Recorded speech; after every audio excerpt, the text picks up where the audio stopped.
একদিন কিংবা 2 দিন নয়, প্রায় 15টি বছর কারাগারে ছিলেন বিডিআর সদস্য সিরাজুল ইসলাম।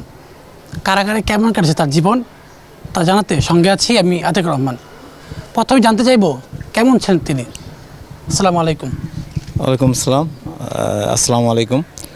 আমি মোহাম্মদ সিরাজুল ইসলাম। আমি প্রথমেই কথা বলার আগে একটু বলতে চাই যে গত 24শে গণঅভ্যুত্থানে যেসব ছাত্র জনতা আত্মবলিদানের মাধ্যমে নতুন বাংলাদেশ আমরা পেয়েছি, তাদের রুহের মাগফিরাত কামনা করছি। আর যারা আহত হয়েছেন তাদের দ্রুত চিকিৎসা আরোগ্য লাভের জন্য আমি দোয়া করছি। তো আর 57 সেনা কর্মকর্তা যারা বিডিআর যে ঘটনা ঘটেছিল হত্যাকাণ্ড, যারা মারা গেছে 97,474 জন, তাদের রুহের মাগফিরাত কামনা করছি এবং আমি তাদের জন্য দোয়া করছি। আল্লাহ যেন তাদেরকে জান্নাত। যে আপনি তো প্রায় 15 বছর কারাভোগ করেছেন, সেই 15 বছরের আসলে আপনার প্রত্যেকটা দিন আসলে কেমন ছিল, যদি আপনি দর্শকদের উদ্দেশ্যে কিছু বলেন। সত্য কথা, আসলে তো এটা সত্য কথাই বলতে কি, আমি প্রথমে যখন 10 সালের মার্চ মাসে যখন আমাকে অ্যারেস্ট করা হলো এবং আমাকে জিজ্ঞাসাবাদের জন্য নিয়ে যাওয়া হলো সিআইডি মালিবাগে, তখন আমাকে একটা ব্ল্যাঙ্ক সাদা কাগজ দিয়ে বলা হয়েছিল যে করতে, সাক্ষ্য দিতে। তো আমি তো সাক্ষ্য দিতে রাজি হই নাই। বিলখানা থেকে শুরু করেছিল এই কার্যক্রম, আমি এখানেও রাজি হইনি, ওখানেও যাওয়ার পরে আমি রাজি হইনি। তারপরে থেকেই ওখানে যাওয়ার পরে যখন রাজি হলাম না, তখন আমাকে তারা কারাগারে পাঠালো। তো কারাগারের আসলে তখন খুবই কষ্টের জীবনগুলো গিয়েছে, কারণ ওই নাজিমউদ্দিন রোডে তখন কারাগারটা ছিল অনেক কষ্টের, পুরাতন কারাগার। তো ওখানে আমরা যখন 24 ঘন্টা লকআপে থাকা লাগতো, এবং পানি, তারপর খাবার, তারপর অন্য যে আমাদের সমস্যাগুলো ছিল খুবই কষ্টদায়ক। কারণ 3 দিন 4 দিন পরে গোসল করতাম, তারপরে খাবারের অবস্থা খুবই খারাপ ছিল এবং আমাদেরকে যেভাবে থাকার পরিবেশটা অনেক খারাপ ছিল। কারণ আমরা একসাথে যে রুমে থাকার কথা মাত্র 50 জন, সেখানে আমরা 200 লোক ছিলাম আমরা। তো এই জন্যে আমাদের জীবনটা অনেক কষ্টে গেছে। তারপরে ওখান থেকে আমাদেরকে পাঠিয়ে দিল কাশিমপুরও থাকলাম বেশ প্রায় 6-7 মাস। থাকার পরে ওই একই অবস্থা, ওই গোসলে গেলেও দেখি ওই একই অবস্থা, ওখানে দৌড়াদৌড়ি করে যাওয়া লাগতো। আবার ওখান থেকে খাবার, অন্যান্য সমস্যা, অনেক লোক ছিলাম। তারপরে এরপরে 6 মাস থাকার পরে পাঠিয়ে দিল মুন্সিগঞ্জ কারাগার। মুন্সিগঞ্জে গেলাম। মুন্সিগঞ্জ কারাগারে ওখানেও ওই একই অবস্থা, সব বিডিআর এবং সিভিল মিলে ছিলাম। তো অনেক কষ্ট করে দিনগুলো গেছে। তারপরে আবার আমাদেরকে নিয়ে আসা হলো ঢাকা কেন্দ্রীয় কারাগার, নাজিমউদ্দিন রোডের কারাগার, প্রথম কারাগারে। তো এখান থেকে আমাদের কোর্ট শুরু হলো। বিডিআরের কোর্ট শুরু হওয়ার পর থেকে তারপরে কোর্টে যাওয়া আসা, তারপরে বিচার কাজ শুরু করা। তারপরে এর থেকে এভাবে যেতে যেতে পরে আমাদেরকে নিয়ে আসা হলো আবার আপনার 29 জুলাই 16 সালের আপনার কেরানীগঞ্জ কারাগার। এখানে আসার পরে আল্লাহর রহমতে আমরা এখানে কারাগারের অনেক বিশাল বড় কারাগার এবং সব দিক দিয়ে ভালো ছিল। থাকা খাওয়া পরিবেশ ভালো ছিল এখানে।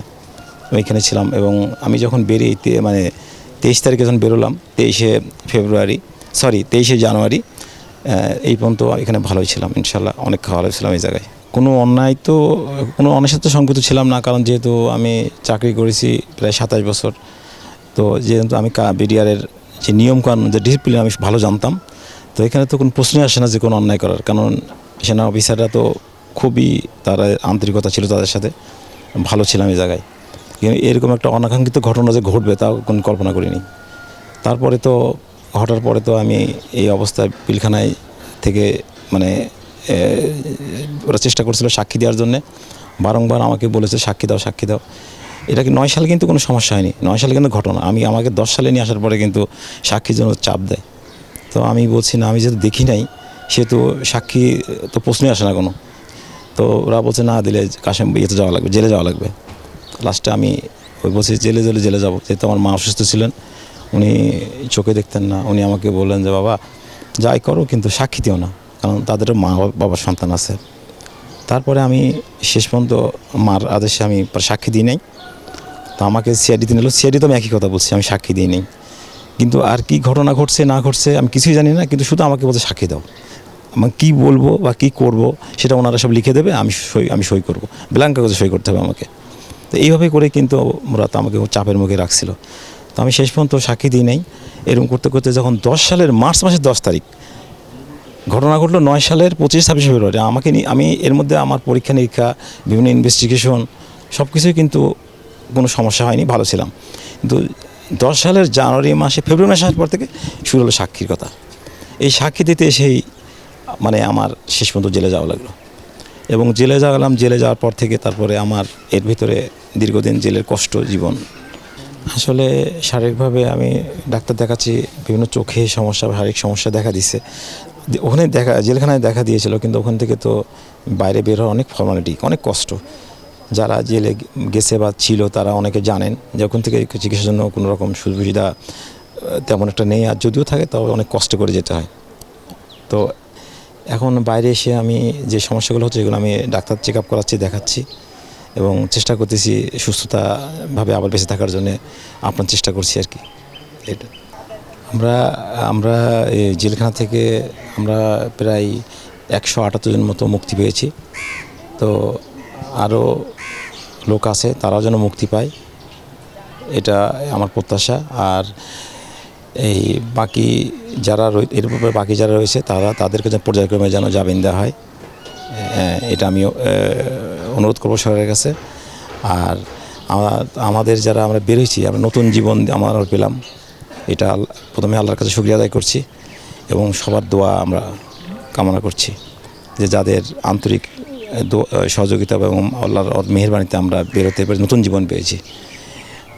আর আমাদের বিশেষ করে আমরা যে চাকরি করেছি, আমরা চাকরিতে আবার যোগদান করতে পারি, এবং আমরা যেন বাকি জীবনে যেন আমরা যেন অন্যান্য যে আমাদের সুযোগ সুবিধাগুলো সরকারের আছে সেগুলো যেন আমরা যেন পেতে পারি।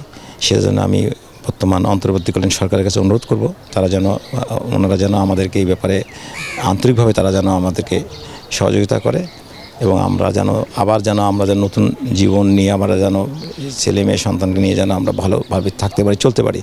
এটা ওনার কাছে আমার সবচেয়ে বড় প্রত্যাশা।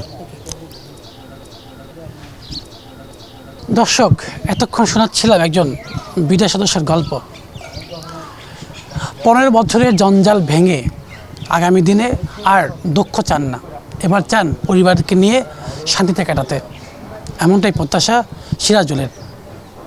আতিকুর রহমান, প্রতিদিনের বাংলাদেশ, ঢাকা।